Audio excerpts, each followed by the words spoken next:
Hello everyone, welcome to sleepy classes.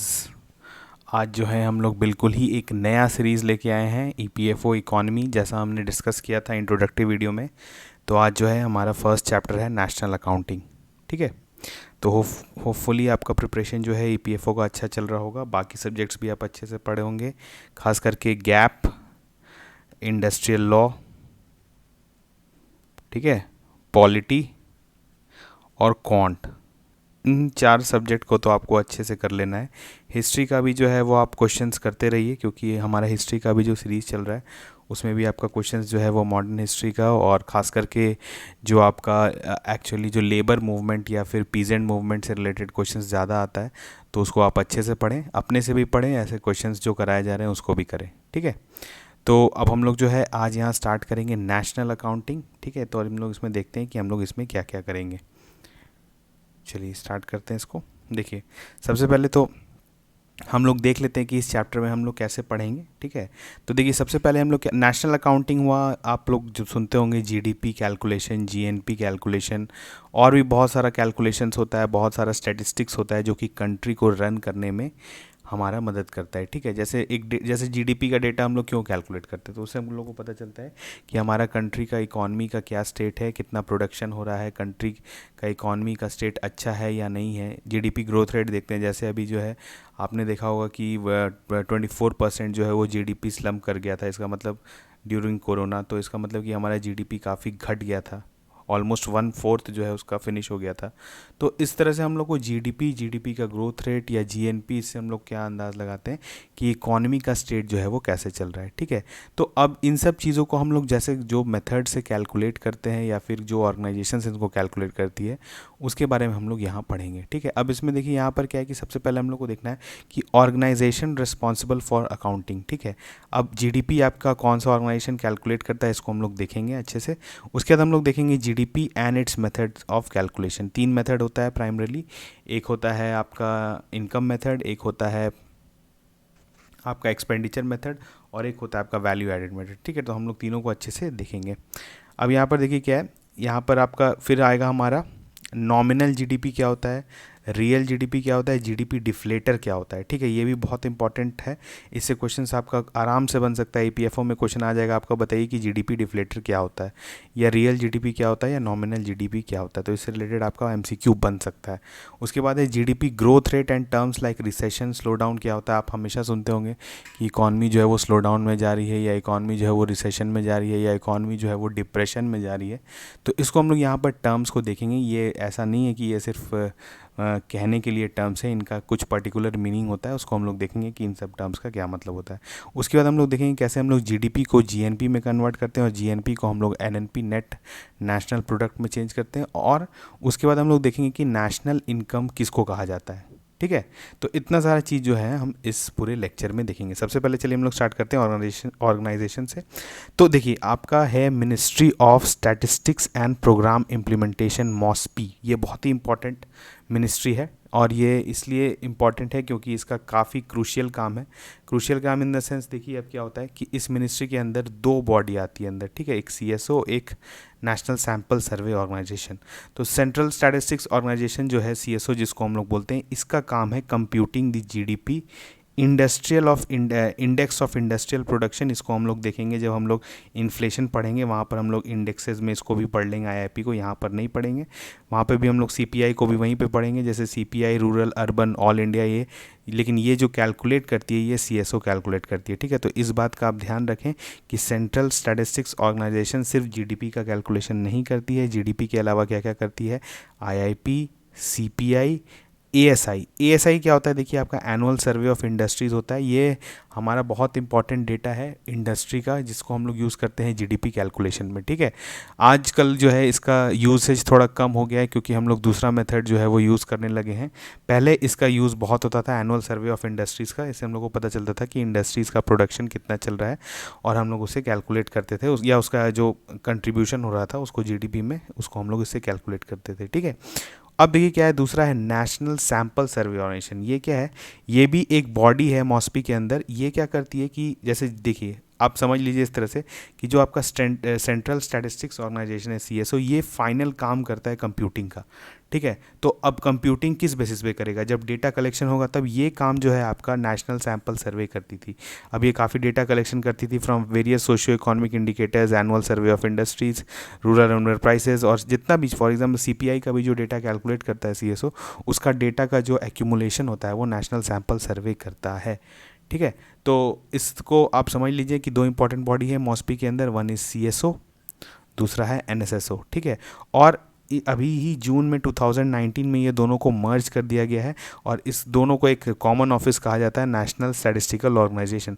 तो अगर आपको कहीं आया कि what is national statistical organisation NSO, तो आपको घबराना नहीं है, NSO is basically CSO plus NSSO, ठीक है। तो कहीं पर भी अगर आपका ये आए कि what is national statistical organisation, तो वो हो जाएगा आपका सीएसओ प्लस एनएसएसओ, ठीक है। उसके बाद देखिए हम लोग क्या करते हैं, देखिए ये तो आपका मॉस्पी के अंदर एक विंग हुआ, ठीक है, जो कि आपका डेटा कैलकुलेशन, डेटा कलेक्शन इस तरह का काम करता है, ठीक है। एक विंग जो है उसका वो दूसरा एक हम जो दूसरा विंग आप कह सकते हैं, मतलब अपार्ट फ्रॉम स्टैटिस्टिकल वर्क, एक इसका प्रोग्राम इम्प्लीमेंटेशन विंग भी है, ठीक है। देखिए यहाँ पर मिनिस्ट्री का नाम क्या है, ministry of statistics and programme implementation.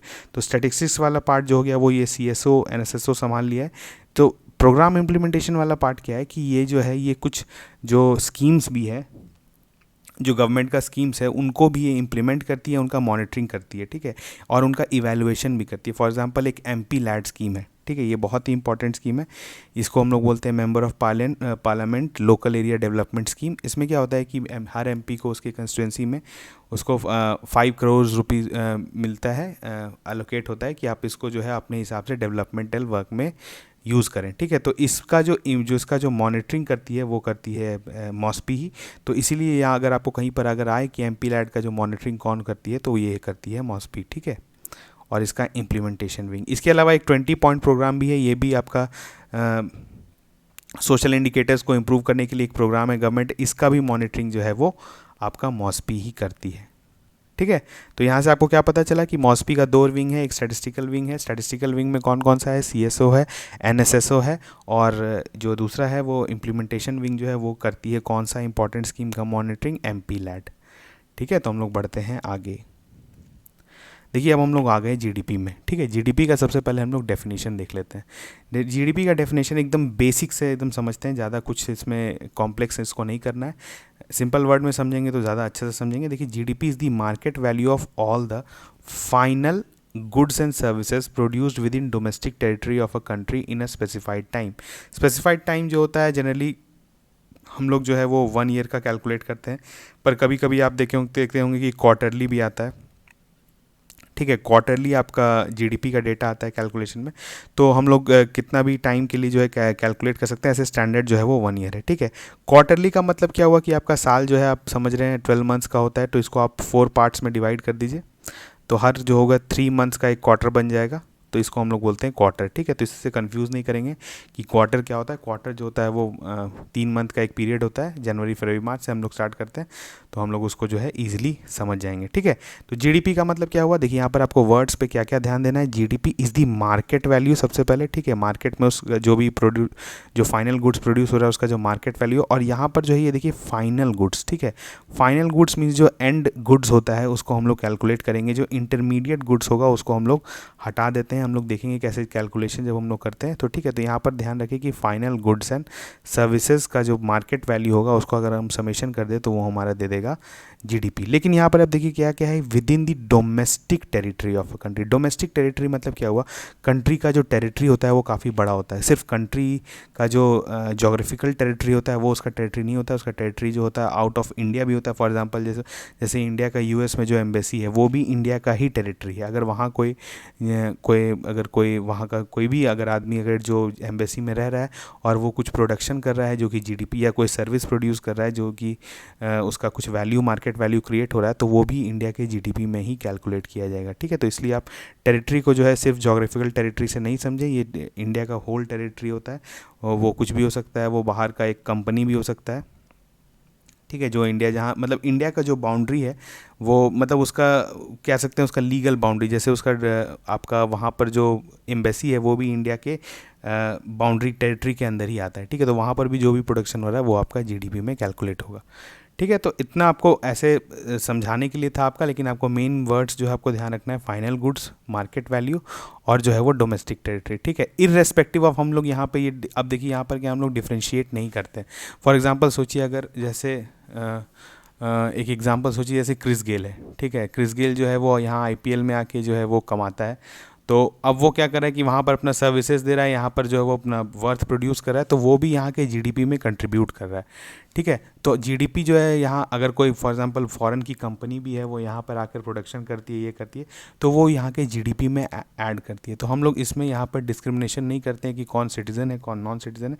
जो भी इंडिया के टेरिटरी में जो भी वर्थ वैल्यू एडिशन कर रहा है, जो कि यहाँ के या तो सर्विस प्रोड्यूस कर रहा है या तो गुड्स प्रोड्यूस कर रहा है, जिसका एक मार्केट वैल्यू है, तो उसको हम लोग जीडीपी में कैलकुलेट करते हैं, ठीक है। हम लोग बढ़ते हैं आगे, फिर देखेंगे हम लोग जीएनपी जीडीपी का जब डिफरेंस देखेंगे तो वहाँ पर हम लोग और अच्छे से समझेंगे। देखिए अब क्या है कि जीडीपी का आपका हमने देखा कि 3 मेथड है कैलकुलेशन का। एक है प्रोडक्शन मेथड, प्रोडक्शन मेथड ही को वैल्यू एडेड मेथड या ग्रॉस वैल्यू एडेड मेथड कहते हैं, तो इसे आप कंफ्यूज नहीं करें। तो देखिए इसमें क्या होता है, यहाँ पर हमने एक एग्जाम्पल लिया है, ठीक है। एग्जाम्पल से हम लोग समझेंगे, आपको बहुत डिटेल में नहीं जाना है, आपको सिर्फ समझना है कि जीडीपी का 3 मेथड होता है कैलकुलेशन का। एक होता है प्रोडक्शन मेथड, एक होता है इनकम मेथड और एक होता है एक्सपेंडिचर मेथड। आपको क्या करना है, इन तीनों मेथड्स में ये देख लेना है कि इसमें इंपॉर्टेंट टर्म्स क्या है, ठीक है। टर्म्स आपको पता होना चाहिए। रेस्ट जो है प्रोसेस आपको काफ़ी पता नहीं भी हो तो उससे आपको कोई प्रॉब्लम नहीं हो, क्योंकि क्वेश्चन में आपसे नहीं पूछेगा, सिर्फ आपसे पूछेगा कि कौन सा मेथड होता है और उसमें क्या इंपॉर्टेंट होता है, ठीक है। तो जैसे यहाँ पर देखिए हम लोग समझने के लिए एक छोटा सा डायग्राम ले लिए हैं। देखिए यहाँ पे देखिए एक स्टेजेस दिया हुआ है, जैसे आप गारमेंट बनता होगा तो आप समझते होंगे, जैसे कॉटन, पहले सबसे पहले कॉटन उगाते हैं हम लोग, फिर उसको स्पर्निंग करते हैं, फिर उसके बाद वो फैब्रिक में चेंज होता है, फैब्रिक के बाद वो गारमेंट में चेंज होता है, ठीक है। गारमेंट मीन्स जो फाइनल कपड़ा हम लोग पहनते हैं। तो समझिए जैसे आपको कॉटन का, आपने स्टार्टिंग में कॉटन जो है आप ही ग्रो कर रहे हैं, तो वो कॉटन आपने ग्रो किया जिसमें आपने उसका जो वैल्यू हुआ, जो ग्रो करके जो वैल्यू हुआ वो हुआ 100 रुपीज़, ठीक है। हम लोग यहाँ पर मान लेते हैं अभी उसका वैल्यू हुआ 100 रुपीज़, ठीक है। और यहाँ पे कॉस्ट जो हम लोग नो कॉस्ट ले लेते हैं, इसलिए जैसे फॉर एग्जांपल आप मानिए, अभी हम लोग एक एज्यूम कर रहे हैं, ये रियल सिचुएशन नहीं है, एज्यूम करिए कि आप कॉटन उगाने में आपको कोई भी रुपया खर्च नहीं हुआ, ठीक है। तो आपका इंटरमीडिएट यानी आपने कुछ सामान नहीं खरीदा कॉटन उगाने के लिए, और जो आपने कॉटन उगाया उसका वैल्यू है 100 रुपीज़, ठीक है। अब जो है क्या, इस कॉटन का स्पर्निंग हो गया, कोई दूसरा स्पर्न कर रहा है, तो इस कॉटन का वैल्यू हो गया अब 500। ये आपसे 100 रुपये में खरीदा और उसको चेंज कर दिया उसने 500 के सामान में, ठीक है। उसके बाद इसने ही ये 500 सामान को फैब्रिक को बेचा, तो फैब्रिक वाले ने इसको 1000 में चेंज कर दिया, ठीक है। और 1000 फैब्रिक वाले ने फिर गारमेंट वाले को बेचा, तो गारमेंट ने फाइनली जो है वो 2000 में जो है इस सामान को बना दिया, फाइनल कपड़ा को, ठीक है। तो अब देखिए आप क्या है कि हर स्टेजेस का अगर हम ऐड करते हैं 100 प्लस 500 प्लस 1000 प्लस 2000 तो आपको देगा 3600। तो ये जो आपका क्या दे दिया, this is the total value, ये आपको दे दिया total value of the final good produced at each stage, ठीक है। तो ये आपका दे दिया 3600, ठीक है। दूसरा क्या है, देखिए यहाँ पर अब कॉस्ट ऑफ इंटरमीडिएरी, देखिए अब क्या है, जैसे स्पर्न वाले ने क्या किया था कि उसमें स्पर्निंग जो, तो 100 रुपये का तो वो कॉटन खरीद लिया था, ठीक है। तो उसका जो कॉस्ट आ गया इंटरमीडिएट, मतलब उसका जो उसको इनपुट कॉस्ट लग रहा है वो 100 रुपीज़ लग रहा है। वैसे ही फैब्रिक वाले को 1000 रुपये का वो सामान बना दिया, लेकिन 500 में तो उसने स्पर्न नहीं करता था। उसके बाद आपका गारमेंट वाले ने ऐसे किया, तो अगर आप ये देख रहे हैं कि आपका इंटरमीडिएट खर्चा आ रहा है, तो अगर आप इसको जोड़ दे रहे हैं तो ये आपका आ रहा है 1600। तो आपको क्या करना है कि हम लोग को क्या करना है, ग्रॉस वैल्यू एडेड निकालना है, ठीक है। ग्रॉस वैल्यू एडेड मीन्स आपको जो है हर स्टेज पर जो सिर्फ वैल्यू एडिशन हो रहा है उसको हम लोग को एडिशन करना है। तो यहाँ पर देखिए कॉटन वाले ने 100 रुपये ऐड किया था, स्पर्न वाले ने क्या किया था, 100 का तो वो खरीदा था, 400 वो ऐड किया था तो वो 400 ऐड किया। फैब्रिक वाले ने 500 में खरीदा था और 500 वो ऐड किया तो वो 500 ऐड किया। गारमेंट वाले ने 1000 में खरीदा था, उसने 1000 ऐड किया। तो हम जब इस टोटल वैल्यू एडिशन करेंगे इसका, तो ये आ जाएगा हमारा ग्रॉस वैल्यू एडेड, और ये बराबर आ जाएगा 22,000 के, ठीक है। तो ये जो है हमारा, ये जो जीवीए है इसको हम बोलते हैं gross value added at basic price, ठीक है। बेसिक प्राइस क्या हुआ कि इसका मतलब फ्रॉम प्रोडक्शन साइड हम लोग देख रहे हैं, ठीक है। अभी हम लोग सिर्फ प्रोड्यूसर के साइड से देख रहे हैं कि प्रोड्यूसर को कितना खर्च आया इस सामान बनाने में, इस वैल्यू को प्रोड्यूस करने में, ठीक है।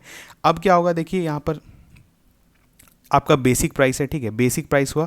अब जब आप इसमें इनडायरेक्ट टैक्सेस ऐड करेंगे, ठीक है, जब आपका जीवीए आ गया, आपने एक इंडस्ट्री का निकाला है, ठीक है, और बहुत सारा इंडस्ट्रीज़ का आप टोटल का कैलकुलेट कर लीजिए, ठीक है, सबका जीवीए कैलकुलेट कर लेंगे, जीवीए एट जो है बेसिक प्राइस, ठीक है। उसके बाद क्या करना है कि इनडायरेक्ट टैक्सेस उसमें ऐड कर दीजिए, ठीक है। इनडायरेक्ट टैक्सेस आप ऐड करेंगे और उसमें से सब्सिडीज़ जो है वो माइनस कर दीजिए, गवर्नमेंट जो सब्सिडीज़ दे रही है उसको आप माइनस कर दीजिए, तो आपका जो है वो आ जाएगा GDP at current market price. ये बहुत इंपॉर्टेंट है फॉर्मूला, इसको आप लोग ध्यान में रखिए। यहाँ पर देखिए, अगर आपको समझने के लिए समझना है, जैसे देखिए अभी तक जब हम लोग बेसिक प्राइस का बात कर रहे हैं तो यहाँ पर हम लोग टैक्सेस का बात नहीं कर रहे हैं, ठीक है, यहाँ पर हम लोग टैक्स वैक्स का कुछ बात नहीं कर रहे, सिर्फ जो प्रोडक्शन में जो वैल्यू एडिशन हो रहा है उसको हम लोग यहाँ पर ग्रॉस उसका करते हैं, ठीक है। लेकिन जब आप एक तरह से सोचिए कि आपने कोई सामान बनाया है, ठीक है, तो उस पर फाइनली तो टैक्स लगेगा ही, टैक्स लगेगा, और उसमें वो उसके टैक्स जब लगेगा तो उसके दाम में जो होगा बढ़ोतरी होगा। लेकिन आप समझिए एक तरह से कि अगर आपको गवर्नमेंट जो है कुछ सब्सिडी दे रही है बनाने का इस सामान को, तो आपको क्या हो रहा है कि आप अपने लागत में भी उस सब्सिडी को घटा दे रहे हैं। तो क्या कर रहे हैं कि आपका जो फाइनल प्रोडक्ट बन रहा है उसमें आप टैक्स जोड़ रहे हैं और जो है सब्सिडी गवर्नमेंट जो दे रही है उसको माइनस कर दे रहे हैं। तो जो आपका जो भी फाइनल जो आ जा रहा है उसको हम लोग बोल देंगे GDP at current market price, ठीक है। ये जो है बहुत ही इंपॉर्टेंट जो है आपका मेथड है जीडीपी कैलकुलेशन का, क्योंकि ये प्राइमरी मेथड है आप कह सकते हैं। क्योंकि कभी आपका जब ये होता है जैसे और भी मेथड्स है, एक्सपेंडिचर इनकम मेथड, तो उनसे क्या होता है कि जब हम लोग को तीनों मेथड से हम लोग जीडीपी कैलकुलेट करते हैं, ठीक है, तो हमेशा क्या होता है कि आपका ऐसा नहीं हुआ कि आपका सेम ही रहेगा जीडीपी आपका, क्योंकि हमारा जो इकॉनमी है वो काफ़ी इनफॉर्मल इकॉनमी है, बहुत पार्ट जो है वो जीडीपी कैलकुलेशन में आता ही नहीं है। तो किसी मेथड में वो आ जाएगा, किसी मेथड में वो नहीं आएगा। तो हमारा जो क्या होता है कि बहुत टाइम मिसमैच हो जाता है डेटा का। तो ऐसा होगा, ऐसा केस में हम लोग क्या लेते हैं, हम लोग जो प्रोडक्शन मेथड है जीडीपी जो प्रोडक्शन मेथड से निकालते हैं वो उसको हम लोग ज़्यादा एक्यूरेट कंसिडर करते हैं, ठीक है। तो अगर कभी आपको कहना हो कि अगर फाइनल जीडीपी हम लोग किसको कंसिडर करते हैं तो वो है प्रोडक्शन मेथड, ठीक है। अब हम लोग बढ़ते हैं आगे, ये पहला मेथड हो गया आपका। इसके बाद देखिए क्या आता है आपका इनकम मेथड। इनकम मेथड मतलब क्या हुआ, देखिए आप कोई भी प्रोडक्शन करते हैं, ठीक है, तो इसमें क्या होता है ना, इसको फैक्टर्स ऑफ प्रोडक्शन बोलते हैं, ठीक है।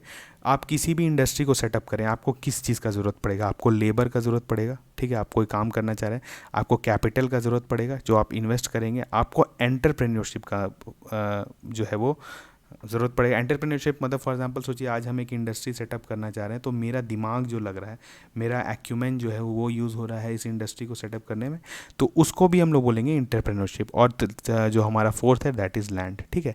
तो अब जब ये सब फैक्टर्स ज़रूरी है आपका कोई भी इंडस्ट्री या कोई भी प्रोडक्शन करने के लिए, तो इन सब के बदले हम लोग क्या देते हैं, जैसे अगर आप लेबर एम्प्लॉय किए हैं तो आप लेबर को क्या देंगे, वेज देंगे। अगर आप कैपिटल लिए हैं तो उस पर आप क्या बैंक से कैपिटल लिए हैं तो उसको आप क्या देंगे, इंटरेस्ट देंगे। अगर आप एंटरप्रेन्योरशिप फॉर एग्जांपल आपने ही अपना दिमाग लगाया तो आप जो है बदले में क्या लेंगे, प्रॉफिट, ठीक है, क्योंकि आप तो इंडस्ट्री से प्रॉफिट लेंगे। और लैंड जो अगर आपने लिया है तो आप क्या करेंगे, उसको लैंड लीज पे लेते हैं, तो अगर हम उसको देंगे तो उस पर रेंट देंगे, ठीक है। तो अब जब आप इनको wage plus interest plus profit plus rent करिएगा सारे पूरे इकोनॉमी का, तो भी जो है ये आपका दे देगा जीडीपी एट फैक्टर कॉस्ट, ठीक है। ये आपका क्या दे देगा, GDP at factor cost. Factor cost क्या हुआ, मतलब ये एक्चुअली जो आपको जितना पड़ रहा है, जितना भी फैक्टर्स ऑफ प्रोडक्शन को आपको एक्चुअली जितना पैसा देना पड़ रहा है, that is called factor cost, ठीक है। अब देखिए ये तो आपका एक कंसेप्ट हो गया, लेकिन सीएसओ जो है क्या, सीएसओ जो आपकी कैलकुलेट करती है उनका टर्मिनोलॉजी थोड़ा डिफरेंट है। ये जो कंसेप्ट था ये आपको समझने था कि लेबर को वेज देंगे, कैपिटल को इंटरेस्ट देंगे, एंटरप्रेन्योरशिप को प्रॉफिट देंगे और लैंड को रेंट देंगे। लेकिन सीएसओ क्या करती है कि उनका कुछ टर्मिनोलॉजी है वो डिफरेंट है। जैसे क्या कि देखिए, जैसे वो वेज को क्या करती है ना, वो वेज को टर्म करती है कंपनसेशन। कंपनसेशन मतलब वो जैसे आप लेबर इंप्लॉय करते हैं तो लेबर को आप क्या क्या देते हैं, लेबर को सैलरी देते हैं प्लस उसका जो ईएसआईसी हुआ या ईपीएफओ में जो कंट्रीब्यूट करते हैं, तो उसको जोड़ के इसको कंपनसेशन बोल देती है, ठीक है। तो इसको ये समझिए कि ये सीएसओ का टर्मिनोलॉजी है। अगर आपको कहीं अगर आया क्वेश्चन कि सीएसओ जो है अगर इनकम मेथड से कैलकुलेट कर रही है तो वो क्या क्या चीज़ लेती है, तो वो लेती है कंपनसेशन, दूसरा लेती है ऑपरेटिंग सरप्लस। देखिए अब क्या है कि अब जैसे आपने कैपिटल पे इंटरेस्ट दिया और एंटरप्रेन्योरशिप पे प्रॉफिट दिया, तो वो इसको जोड़ के जो है वो ऑपरेटिंग सरप्लस और मिक्स्ड इनकम बोल देती है। देखिए ऐसा क्या होता है कि जैसे हम लोग कोई छोटा मोटा बिजनेस ही चला रहते हैं, ठीक है, तो उसमें क्या होता है कि बहुत प्रॉफिट नहीं दिखता है हमको, ठीक है। अगर हम कोई सामान,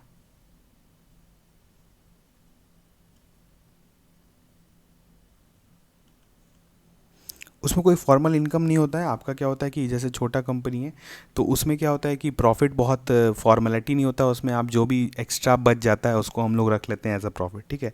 तो इसी कारण इसको कहते हैं ऑपरेटिंग सरप्लस, ठीक है। ये टर्मिनोलॉजी है जो सीएसओ यूज़ करती है, तो इसको आप जान लें, ठीक है। उसके बाद क्या है आपका, देखिए लैंड का रेंट जो है उसको यहाँ पर कंसिडर करती है consumption of fixed assets during production, ठीक है।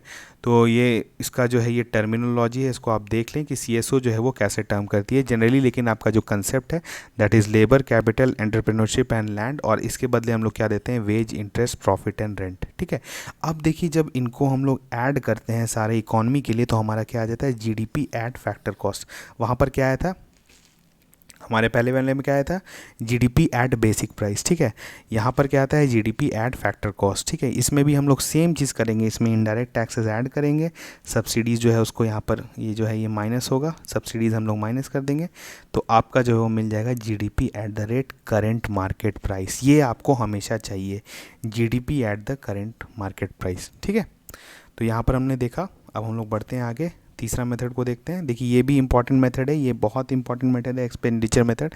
इसमें भी हम लोग देखेंगे क्या, देखिए आपको इसमें हम लोग देखते हैं जैसे इसको आपका एक्सपेंडिचर हुआ कि जैसे इकॉनमी में जितने भी एंटिटीज़ हैं, ठीक है, जैसे एक गवर्नमेंट एंटिटी है, एक हम एंटिटी है, ठीक है, मतलब आप प्राइवेट जो है वो, तो हर लोग जो है अपने हिसाब से जो है इन खर्च करते हैं, जो भी इकॉनमी में जो भी सामान प्रोड्यूस होता है उसको हम लोग बाई करते हैं, ठीक है। तो वो जो हमारा जो खर्च होता है, अगर हम पूरे खर्च को भी कैलकुलेट कर दे तो वो आपका जीडीपी दे देगा। इसका ये मतलब हुआ कि जैसे सोचिए कि अगर आप प्रोडक्शन साइड से हम लोग एक बार जीडीपी कैलकुलेट किए तो सेम हम लोग अगर हम लोग एक्सपेंडिचर साइड से भी कैलकुलेट करेंगे तो सेम डेटा आना चाहिए, ठीक है। तो अब हम लोग देखते हैं कंजम्पशन कितने तरीका होता है। सबसे पहले है देखिए consumption of final goods and services, ये जो है ये हमारे द्वारा किया गया है, ठीक है। जैसे हम लोग क्या करेंगे, purchase new car, mobile, computer etcetera, ठीक है। और हम लोग इसमें जो है दोनों को कैलकुलेट करेंगे, बोथ इम्पोर्टेड, जैसे कोई हमने गाड़ी बाहर से मंगाया तो उसको भी हम लोग जो कंजम्पशन करें उसको यहाँ पर कैलकुलेट करेंगे, ठीक है। अब देखिए उसके बाद इन्वेस्टमेंट, अब आपने होता है कि हम लोग जो है इन्वेस्टमेंट कर सकते हैं कहीं पर, जो पैसा हुआ कहाँ इन्वेस्ट करते हैं हम लोग करेंगे, जैसे कैपिटल एसेट, कुछ नया घर खरीद लिया, बिल्डिंग खरीद लिया, फैक्ट्री खरीद लिया, ट्रक खरीद लिया, मशीनरी खरीद लिया, ठीक है। इनटैंजिबल कैपिटल भी आप खरीद सकते हैं, जैसे कि आपने आईपीआई राइट्स खरीद लिया, ठीक है, कोई कंप्यूटर सॉफ्टवेयर खरीद लिया, ठीक है। लेकिन देखिए यहाँ पर हम लोग अगर, लेकिन आप जो बॉन्ड्स और शेयर्स में जो इन्वेस्टमेंट करते हैं इसको हम लोग यहाँ पे कैलकुलेट नहीं करेंगे। इसको यहाँ पर कैलकुलेट इसलिए नहीं करें क्योंकि ये जो पैसा है ये कोई आपका एंटरप्रेन्योर ही लेगा। अगर आप जैसे फॉर एग्जांपल किसी भी कंपनी का शेयर खरीदते हैं तो वो पैसा जो है वो उसके पास चला गया, फिर वो जो है वो उससे जो है कंजम्पशन कर ही रहा है, ठीक है, वो उससे फाइनल कंजम्पशन कर रहा है, तो वो हम लोग यहाँ पर ऐड कर रहे हैं। लेकिन अगर हम लोग उसको दोबारा यहाँ पर ऐड कर देंगे तो डबल काउंटिंग हो जाएगा। तो हमेशा जीडीपी या कैलकुलेशन में हम लोग क्या देखते हैं, अवॉइड करते हैं डबल काउंटिंग, ठीक है। तो यहाँ पर जो है हम लोग शेयर्स और बॉन्ड्स के बाइंग को नहीं इंक्लूड करेंगे, ठीक है। उसके बाद देखिए क्या है, यहाँ पर गवर्नमेंट परचेजेज है, जैसे देखिए गवर्नमेंट क्या क्या, गवर्नमेंट का खर्च क्या है, गवर्नमेंट का खर्च है जो अपने सैलरीज देती है एम्प्लॉयज़ को, अपना जो उसका खर्च आता है कंप्यूटर का, जो मतलब स्टेशनरी का, उसके एडमिनिस्ट्रेशन में जो जो खर्च आता है, स्टेशनरी, फैंस, ट्यूबलाइट, व्हीकल्स, ठीक है। अब लेकिन देखिए क्या है कि गवर्नमेंट इसके अलावा सब्सिडीज़ देती है और स्कॉलरशिप्स देती है लोगों को, आप जानते होंगे ये भी गवर्नमेंट का खर्च होता है। लेकिन ये क्या होता है कि ये फाइनली जो है ये आपका चला जाता है कंजम्पशन ऑफ, जब आपके पास पैसा चला जाता है तो आप जो है फिर इसको जो है फाइनली इससे कुछ कंज्यूम करते हैं या कुछ सर्विस कंज्यूम करते हैं, तो ये जो है फिर यहाँ पर हम लोग ये सब्सिडीज़ को इंक्लूड नहीं करेंगे, ठीक है। इस बात का ध्यान रखें कि सब्सिडीज़ और जो ट्रांसफ़र पेमेंट्स जो गवर्नमेंट करती है उसको हम लोग इंक्लूड नहीं करेंगे, इसलिए क्योंकि वो हम लोग दूसरे जगह कैलकुलेट कर रहे हैं, ठीक है। तो इस दो चीज़ हुआ, एक इन्वेस्टमेंट में हमने क्या क्या नहीं इंक्लूड किया, बॉन्ड्स और शेयर्स बाइंग, और यहाँ पर क्या हुआ, सरप्लस जो मतलब जो सब्सिडीज़ और इस तरह का चीज़ जो देते हैं इसको हम लोग यहाँ पर इंक्लूड नहीं करेंगे। उसके बाद देखिए हमारा क्या है, गवर्नमेंट परचेज हो गया, उसका देखिए एक्सपोर्ट माइनस इंपोर्ट, ठीक है। अब देखिए यहाँ पर हमने क्या कर रहे हैं, हम लोग क्या कर रहे हैं कि अब यहाँ पर हम लोग ने कुछ इंपोर्टेड सामान जो है वो ख़रीदा है, ठीक है, और हमने जो यहाँ पर प्रोड्यूस हो रहा है कुछ सामान उसको बाहर बेचा है, ठीक है। तो उसको हम लोग क्या करेंगे कि हम लोग एक्सपोर्ट, जो कि बाहर हमने बेचा है उसको हम लोग, जो बाहर हमने मतलब हमने इंडिया में उस सामान को बनाया और बाहर किसी ने खरीदा, तो वो पैसा तो हमारे कंट्री में ही आया, हमारे एक्सपेंडिचर में जो आया, तो उसको हम लोग क्या कर देंगे, उसको हम लोग जोड़ देंगे। और इंपोर्ट्स, जैसे हमने कुछ सामान यहाँ पर जो इंपोर्टेड गाड़ियाँ जो खरीदी तो उसका पैसा जो है हमने बाहर दे दिया, तो उसको कर देंगे माइनस इंपोर्ट्स, तो ये हो जाएगा एक्स माइनस एम। तो ये फाइनल जो फार्मूला आता है ये आता है सी प्लस आई प्लस जी प्लस एक्स माइनस एम, ठीक है। ये आपको दिखा हुआ मिलेगा हर जगह। तो इसको जो है इस तरह से देखते हैं एक्सपेंडिचर मेथड को, ठीक है। और ये जो है आपका दे देता है, जब आप इसको फाइनली ऐड करेंगे तो ये आपका दे देता है GDP at current market price, ठीक है। वहाँ पर सब जगह सबसे पहले जीडीपी एट बेसिक प्राइस दिया था, दूसरी जगह जीडीपी एट फैक्टर कॉस्ट दिया था, ये आपको डायरेक्टली दे देता है GDP at current market price. इसमें हम लोग को टैक्सेस और एक्सेस जोड़ना इसलिए नहीं है क्योंकि बताइए, क्योंकि यहाँ पर हम लोग कंजम्पशन कर रहे हैं। जब आप कंजम्पशन कर रहे होते हैं तो आप देखते हैं कि आप कोई भी सामान को जब खरीदते हैं तो उसमें ऑलरेडी टैक्स एडेड रहता है या सब्सिडी माइनस किया हुआ रहता है, तो हम लोग को यहाँ पर ज़रूरत नहीं है वो काम करने का। यहाँ पर हम लोग को डायरेक्टली जो है वो मार्केट प्राइस पर ही हम लोग कैलकुलेट कर रहे हैं, ठीक है। देखिए अब यहाँ पर भी कुछ सीएसओ का जो है ये टर्मिनोलॉजी है कि सीएसओ जो है इन सब चीज़ों को जो है, जो हमने देखा कंजम्पशन, इन्वेस्टमेंट, गवर्नमेंट परचेज, इनको ये अलग तरह से टर्म करती है। तो इसको आप लोग देख लें कि इसका मतलब क्या होता है, और यहाँ पर सिर्फ आपको इस टर्म्स को जानना है, ठीक है। आपका कंसेप्ट यहाँ से क्लियर हो गया, यहाँ ये सिर्फ टर्मिनोलॉजी है, ठीक है। तो इसको आप देख लें, आप सीएसओ का क्या क्या टर्म्स होता है, जैसे वो कंजम्पशन एंड फाइनल गुड्स को बोल देती है प्राइवेट फाइनल कंजम्पशन एक्सपेंडिचर, तो ये टर्म है पीएफएसई, इसको आप ध्यान रखें। वैसे ही देखिए gross capital, fix capital formation GFCF, ये आपको इन्वेस्टमेंट को बोल देती है। गवर्नमेंट फाइनल कंजम्पशन, इसको जीएफसीई, जो कि हमने गवर्नमेंट परचेज को देखा, और जो है ये net export goods and services, ठीक है। तो हम लोग बढ़ते हैं आगे। अब आपको देखिए तीनों मेथड से, अच्छा एक चीज़ हम लोग यहाँ पर आप ध्यान दिए होंगे कि हम लोग तीनों मेथड से जो है फाइनली क्या निकाले हैं, GDP at the current market price, ठीक है। तो इस चीज़ को आप याद रखिएगा। और आपको एक चीज़ और याद रखना है कि हम लोग को क्या किया, जब हम लोग को GDP at the rate factor cost मिला था इसके पहले वाले मेथड में, तो हमने उसमें क्या किया था, प्लस टैक्स और माइनस सब्सिडी, और उस पर हम लोग क्या चले गए थे, जीडीपी एट मार्केट प्राइस, ठीक है। तो अगर आप देखिए जब आपको फैक्टर कॉस्ट से जाना है मार्केट प्राइस की तरफ, तो आप क्या कर रहे हैं, टैक्स को ऐड कर रहे हैं, सब्सिडी को माइनस कर रहे हैं। तो अगर हम बोलेंगे कि अगर आपको मार्केट प्राइस से फैक्टर कॉस्ट पे आना है तो आप क्या करेंगे, टैक्स को सब्ट्रैक्ट करेंगे और सब्सिडी को ऐड करेंगे, ठीक है। तो ये काफ़ी बेसिक चीज़ है, ये आप यहाँ से समझ सकते हैं। अब देखिए हम लोग क्या देखने वाले हैं, हम लोग देखने वाले हैं टर्मिनोलॉजी क्या होता है, नॉमिनल जीडीपी क्या होता है, रियल जीडीपी। देखिए नॉमिनल जीडीपी हुआ जो जीडीपी हमने अभी कैलकुलेट किया, GDP at the current market price, ठीक है। करंट मार्केट प्राइस पे आपने जो जीडीपी कैलकुलेट किया उसको हम लोग कहते हैं नॉमिनल जीडीपी, ठीक है। अब देखिए आपको क्या है, ग्रोथ रेट निकालना आता है। हमारा सब जीडीपी कैलकुलेट करना तो ठीक है, हो गया कैलकुलेट, उसके बाद हम लोग जीडीपी कैलकुलेट क्यों करें, हम लोग देखना चाहते हैं कि हमारा पिछले साल से जो है, जैसे फॉर एग्जांपल अभी सोचिए आपका जो करंट ईयर है वो 2021 है, 2020 से 2021 फाइनेंशियल ईयर है, ठीक है। और आपका उससे पहले था 2019 से 2020, ठीक है। तो अब इसमें आपका 2021 में आपका कुछ जीडीपी रहा होगा, ठीक है, एट करेंट मार्केट प्राइस। आपका 2019 टू 2020 में कुछ जीडीपी रहा होगा, तो आप क्या करेंगे, दोनों का सब्ट्रैक्ट कर देंगे और पिछले ईयर का जो जीडीपी है उसे डिवाइड कर देंगे, तो हमको आ जाएगा ग्रोथ रेट, ठीक है, ग्रोथ रेट आ जाएगा। लेकिन होता क्या है, देखिए यहाँ पर प्रॉब्लम, जब आप नॉमिनल जीडीपी को यूज़ करते हैं ग्रोथ रेट कैलकुलेट करने में, तो वो इन्फ्लेशन को अपने मतलब उसको अकाउंट नहीं करता है। कैसे हम नहीं करता है, जैसे हम लोग एग्जांपल देते हैं, जैसे आप सोचिए कि कोई एक इकॉनमी है, उसमें टोटल जो है वो 10 कार्स ही बनते हैं, ठीक है, वो 10 कार्स ही उसमें जो है वो बनते हैं, ठीक है। तो जैसे मान के चलिए कि है एक एक एक इकॉनमी में जैसे 2019-20 में उसमें सिर्फ 10 गाड़ियाँ बनी, ठीक है, 10 गाड़ियाँ बनी उसमें, और उन 10 गाड़ियों का जो दाम था, मतलब जो फाइनल कॉस्ट था वो था 100 रुपीज़, ठीक है। यहाँ पर हम पूरा एक थ्योरेटिक मतलब एक प्योर हाइपोथेटिकल सिचुएशन एज्यूम कर रहे हैं, तो इसको आपको समझना पड़ेगा। जैसे देखिए सोचिए 2019 टू 2020 में आपने 10 गाड़ियाँ बेची और उसका हर गाड़ी का दाम जो था वो 100 रुपये, तो फाइनल जो आपका आ गया था दैट इज़ 1000, ठीक है। सेम चीज़ सोचिए अब 2021 में क्या हो रहा है,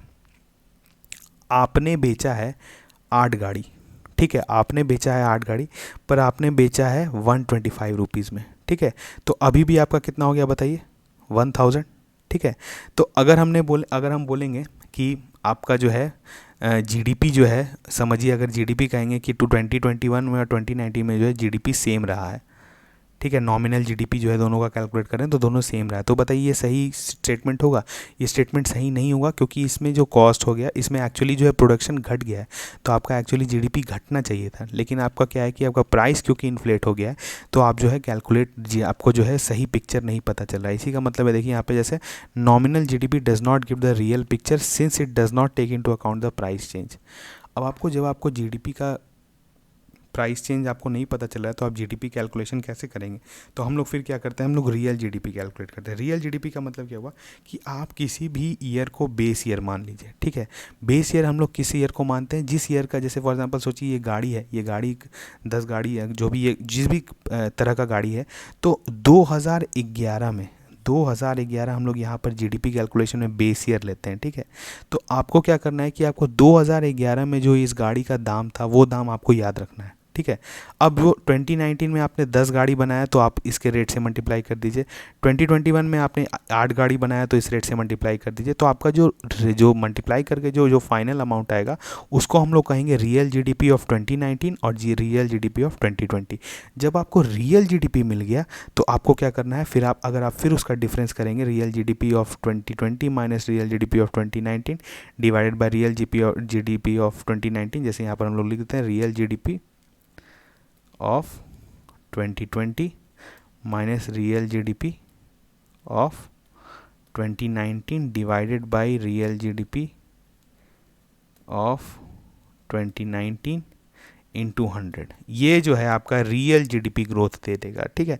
इसी कारण हमने जो है बेस ईयर हम लोग इसलिए लेते हैं, क्योंकि हम लोग सबसे पहले एक कॉमन कॉस्ट ले पाएँ। कॉमन कॉस्ट लेंगे तो हमारा क्या पता चलेगा कि हमारा प्रोडक्शन बढ़ा है या नहीं बढ़ा है।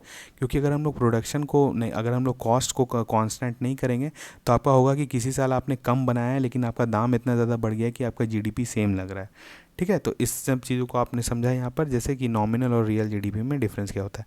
अब देखिए जीडीपी डिफ्लेटर क्या होता है, ठीक है। जीडीपी डिफ्लेटर क्या हुआ, आप सिंपली सिर्फ नॉमिनल जीडीपी आपने जो कैलकुलेट किया है उस ईयर के लिए उसको आप डिवाइड कर दीजिए रियल जीडीपी से, ठीक है। तो आपने जो रियल जीडीपी हमने बेस ईयर बताया क्या है 2011।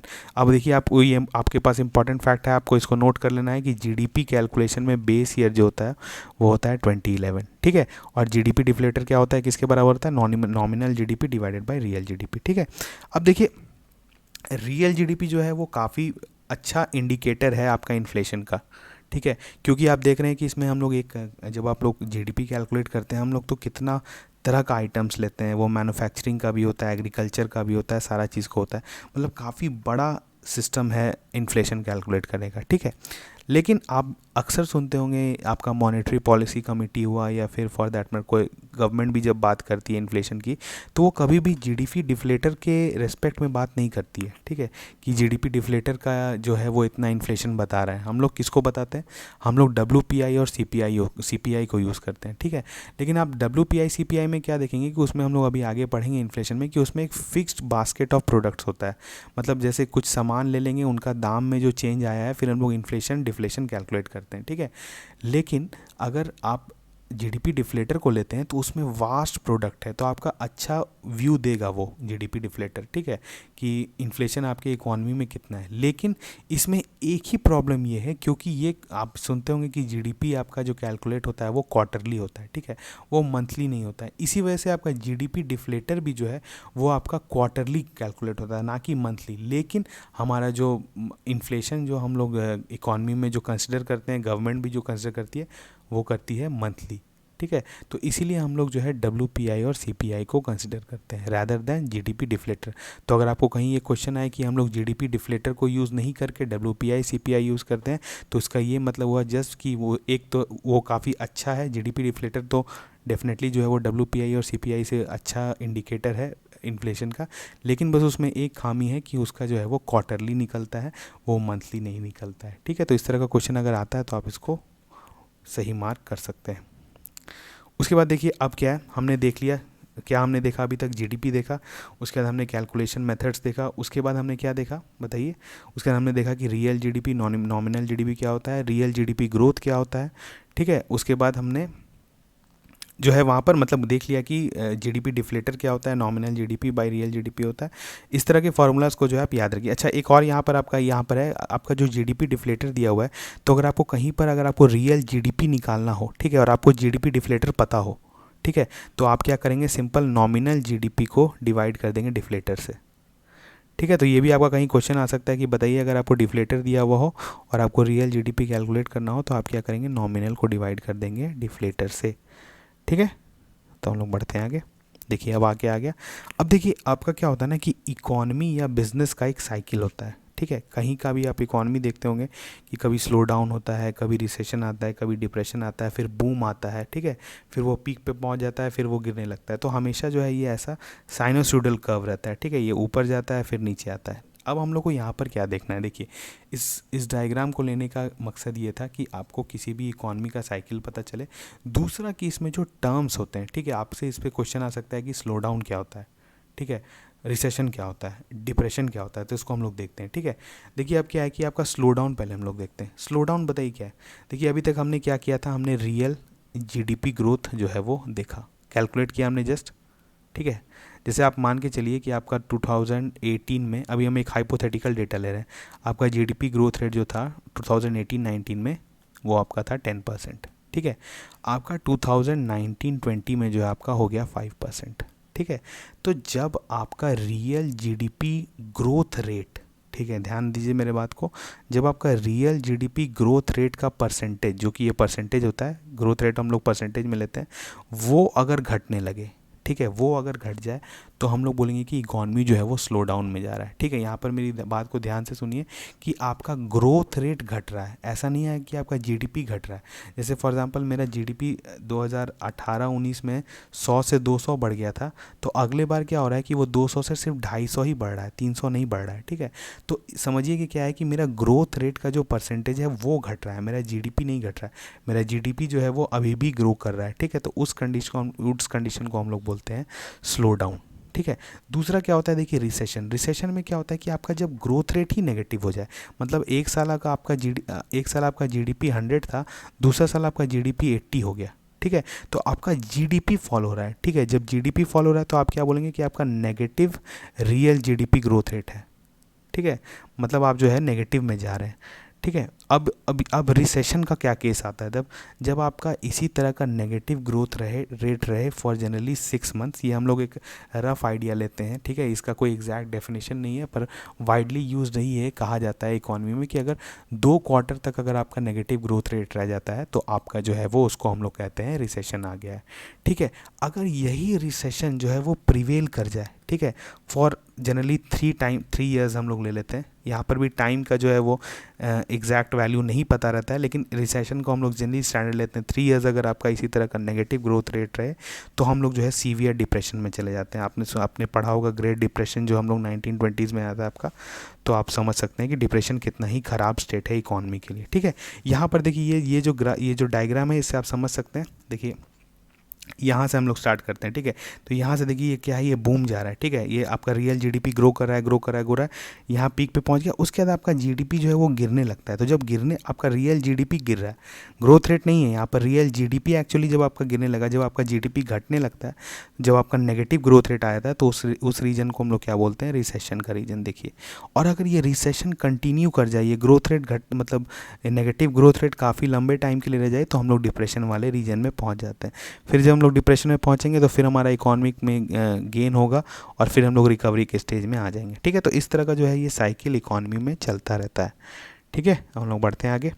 अब देखिए इंपॉर्टेंट आ गया सबसे चीज़, देखिए अभी तक हमने क्या क्या पढ़ लिया, हमने पढ़ लिया जीडीपी का कंसेप्ट, उसके बाद हमने कैलकुलेशन मेथड्स देखा, उसके बाद हमने नॉमिनल रियल जीडीपी देखा, जीडीपी डिफ्लेटर देखा, हमने जो है साइकिल देखा, बिजनेस साइकिल, इकोनॉमी साइकिल। अब यहाँ पर हम लोग को देखना है कि जीएनपी जीडीपी में क्या अंतर होता है, ठीक है।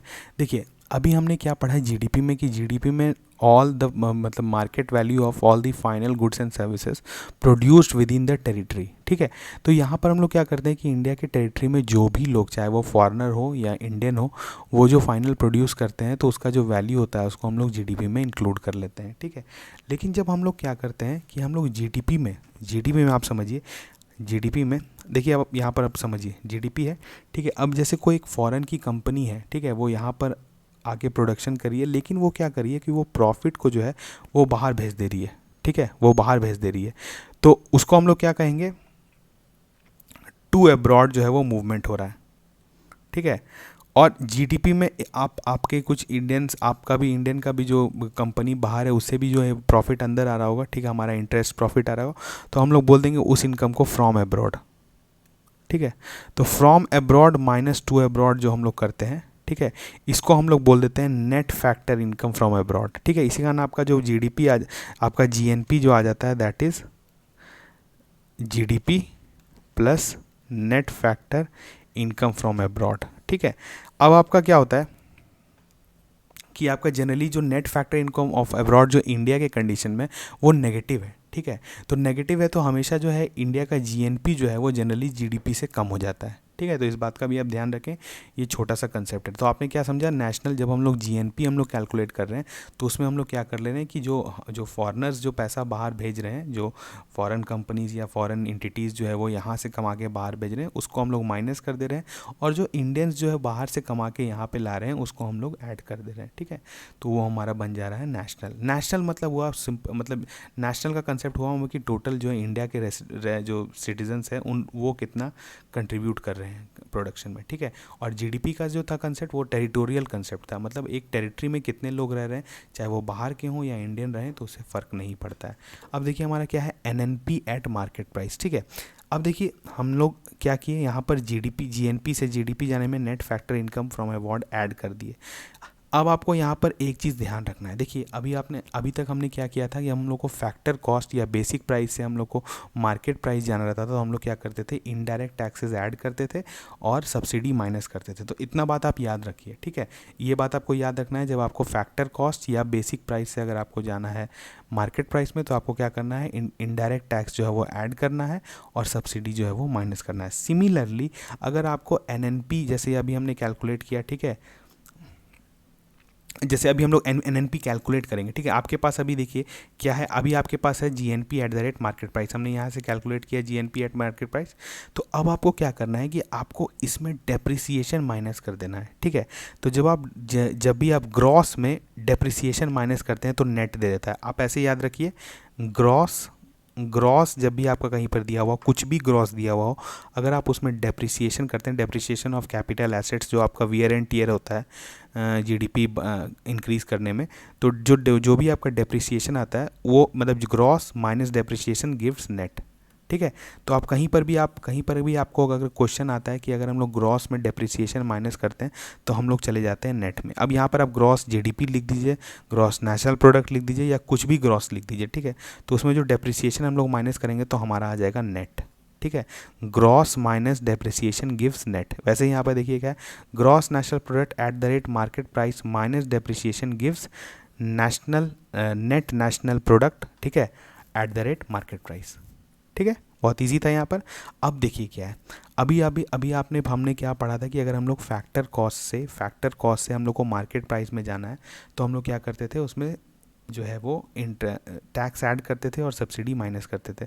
अब हम लोग क्या करना है कि हम लोग को पता है NNP at the rate market price, हम लोग को यहाँ पर मिला NNP at the rate market price, हम लोग को NNP at the rate market price मिला है। अब हम लोग को लेकिन जाना है फैक्टर कॉस्ट की तरफ, तो हम लोग क्या करेंगे, जस्ट उल्टा कर देंगे, टैक्स माइनस कर देंगे, सब्सिडी ऐड कर देंगे, तो हम लोग कहाँ पहुँच गए, NNP at the rate factor cost. NNP जो है आपका नेट नेशनल प्रोडक्ट है at the rate factor cost, और आपके एनसीईआरटी के अनुसार जो है net national product at the rate factor cost जो है वही इंडिया का नेशनल इनकम ऑफ इंडिया कहलाता है। ठीक है, नेशनल इनकम ऑफ इंडिया आपको जानना इसलिए ज़रूरी है क्योंकि इसी से हम लोग फिर पर कैपिटा इनकम कैलकुलेट करते हैं। जब पॉपुलेशन को डिवाइड कर देंगे तो हम लोग को पता चल जाएगा कि पर कैपिटा कितना इनकम है। ठीक है, तो इसलिए आपको याद रखना है कि नेशनल इनकम ऑफ इंडिया जो है वो किसके बराबर है, net national product at the rate factor cost. और हम लोग यहाँ तक कैसे आए, जस्ट हम लोग को NNP at the rate market price पता था तो हम लोग उसमें टैक्स को माइनस कर दिए, सब्सिडी को ऐड कर दिए, तो हम लोग फैक्टर कॉस्ट में पहुँच गए।